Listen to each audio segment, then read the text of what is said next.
Alright, today we are going to see how can we input QR codes in Microsoft Excel. Without any URL code, we just have to add an add-ins. So we have to go here and search QR code. Then we will find QR for Office. You can add it.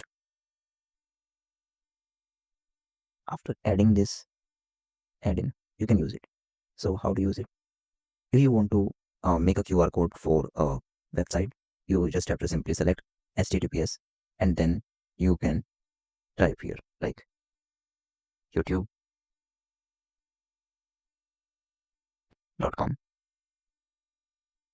or simply you can type YouTube and insert. So this is the QR code for YouTube,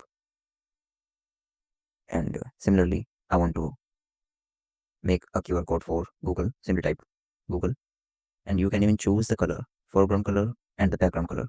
You can choose the size and then you can click on insert, and these QR codes actually works.